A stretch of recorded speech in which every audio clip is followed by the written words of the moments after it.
now is my good friend that I get to share with all of you, and good friend to taxpayers everywhere, Chris Sims, the Alberta director of the Canadian Taxpayers Federation. I wanted to have Chris on for a couple different reasons. One of them is that she's a former journalist, and we just saw the absolute worst behavior I've ever seen in journalism in, well, I guess since I've done this for 10 years. I mean, it was just absolutely unhinged behavior at the debates commission. But I wanted to have Chris on also to talk about the two platforms of the Conservative Party and the Liberal Party, and I guess Mark Carney's continuation of Justin Trudeau's overspending, but it's actually even worse. Tell us about it. Yeah, big time. So I've been, like you said, I've been in the game for a long time, closing in on 30 years now of covering politics and journalism and being in the arena. I was legit surprised that Mark Carney's team put out a platform like that. Because if I just try to imagine myself as an average person of like, you know, kind of watching the news a little bit, you're going to go do your due diligence and vote. I would say the main contrast between Mark Carney and Justin Trudeau as, you know, people and politicians and managers is that Mark Carney's that banker guy. He's the financial guy, and he's going to be smart with our money. That's the general impression I've noticed that a lot of normal people have of him. Swing voter types that aren't obsessed with politics like you and I are, Sheila. And then to take that and say, you know what? Hold my beer.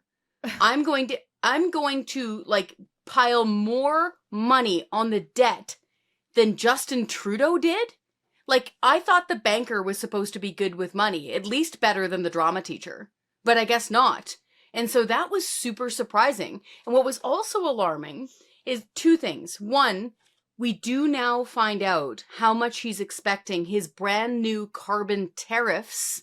This is a new thing, totally separate from the carbon tax. How much he expects his carbon tariffs to pull in.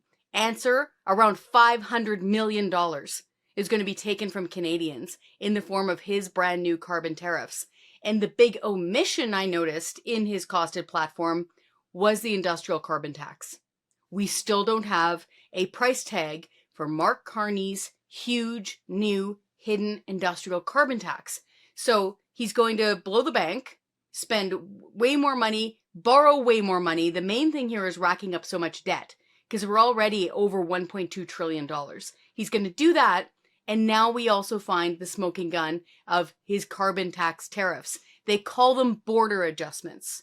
So for any of the indie journalists that are following this, if you want to go find it, it's in his platform and it's under border adjustments. And it's about $100 million one year and $400 million the next. It ramps up. So around $500 million they're expecting to take from Canadians. So we're seeing a big spending, big borrowing platform coming from current Prime Minister Mark Carney, which is super alarming. Now, explain these carbon tariffs, because I think it's purposefully complicated, as so many of these things are, so that normal people are just throw in the towel and say it's just the way it is. Yeah. But it's my understanding that if we are importing products from jurisdictions that don't have a carbon tax, i.e., the Americans, we're going to carbon tax them on the way in the door. And that will cause prices to go up for Canadians. So let's say you're buying electronic components from South Korea or China. Those are coming in and you are going to pay more for them because Mark Carney is going to inflict a carbon tax on nations that don't have them. Nailed it. So you and I use the language like globalist and banker, and I know a lot of our viewers do too. I prefer bankster. Bankster, nice. And this, Carney is this. Like with no ounce of hyperbole. Like folks can go read his book, Values. It literally has planet Earth on the front of it with scaffolding around it. He wrote it while he was the UN envoy for climate change. Okay? He definitely is a globalist. He has said so himself out loud with his face. Okay? And he has been a central banker in not just Canada, but also in England. So this is how he views the world. And to exactly explain what you just said, Carney views carbon taxes as a cornerstone to the future. He uses the term cornerstone in his book repeatedly. And he thinks carbon taxes are so important that he will look around the world, and if he finds a country that doesn't have a carbon tax, he gets upset. Like upset. It's like a moral thing for him. And so he will punish that country with a tariff on their exports into Canada. But the end result is the stuff you and I have to buy just gets more expensive. And even the liberals are admitting they're going to be $500 million more expensive just over the next few years. So this, again, I have to stress this. This is separate and apart from his industrial carbon tax. He's definitely going to put through an industrial carbon tax. He says so repeatedly. He makes jokes about the idea that we don't use or produce steel, which is totally dumb. We definitely use and produce steel in Canada, but this is separate. The carbon tariff will be over and above the new carbon tax. Well, and let's talk about that heavy emitters industrial carbon tax. We don't know who the heavy emitters are. Is it agriculture?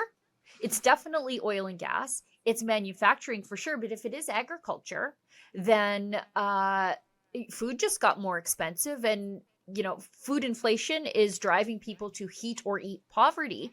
Correct. And this is all based on the cockamamie theory that the heavy emitters are just going to eat the increased costs instead of passing it along down to the consumer. Farmers are already price takers, not price setters. We sell into a global market. And so if you add things on the input side, that makes farmers poorer and makes food cost more money. And this guy says he's a global banker, but it seems like he doesn't understand basic economics. Yeah, which is kind of surprising because he went to Harvard and then to Oxford. He's got a PhD. Like, if you look at him just on a resume thing and not look at his policies and what he says repeatedly, you're like, oh, he seems like a pretty smart dude. But unfortunately, you can be super high educated and still have really bad ideas. Yeah. And in this case, again, this is not something that we're gleaning from like a 6-second clip somewhere. No, Carney is on the record repeatedly in his book. It's 507 pages long. There's probably 8 hours worth of interview going back over the last 5 years, including on the BBC, long form, kind of deep thinky type interviews where he talks about this stuff. And so I'm pleading with people, go talk to your relatives, okay? The ones who are swing voters. And again, no judgment. I'm a swing voter, okay? I sit down and I look at all the policies every election and I decide who to vote for personally. Everybody in my family does the same thing. So reach out to your swing voter people and ask them, do you know that Mark Carney is going to ban the sale of gasoline and diesel powered cars? Like starting real soon. Like starting next year, I think 20 or 25% of all new vehicles are going to have to be fully electric. This is a huge government mandate that is going to cost you a ton of money. We do not have the infrastructure for this, and it's going to affect your right to a private property issue.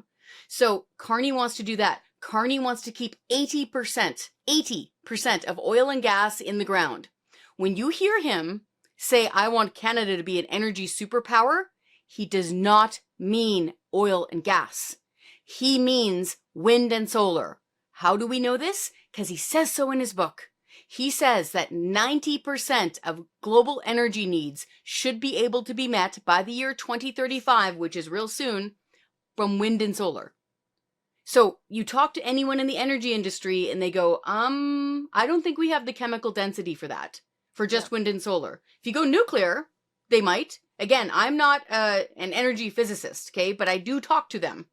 And they always say you have to have both modular and big scale nuclear into that equation if you're going to go there. And Carney never talks about that. So I would really push the folks who are thinking about, can I afford this? What is my, price point going to be over the next year? He wants to nail fuel refineries with his industrial carbon tax. He wants to hit fertilizer plants with his industrial carbon tax. And this is what jumped out to me, and I know you noticed it too there a few weeks ago, Sheila. He's going to nail things like steel manufacturers so hard that the trade unions are backing the blue team. I have never seen this before in my life, right? And so now we have pipe fitters. My late brother's union, the Boilermakers, are Yeah. supporting the blue team. And if these colors were reversed, I'd be saying the same thing. I'm just alerting this to people because I know 50% of Canadians are broke. Like, they're fighting to afford basics. And it is so easy for people who haven't made a mortgage payment in 20 years, they're retired, their inputs haven't really changed. It's easy for them to not realize how desperate people are getting, because it's hard to share that with people. Like, Yeah. you may not realize that your neighbors or your adult children or their friends are fighting to afford food, because it's not something people like to admit, especially working people. So I'm just pleading with people to understand the costs here. And this platform, it was really eye-popping that I saw come from the Liberals.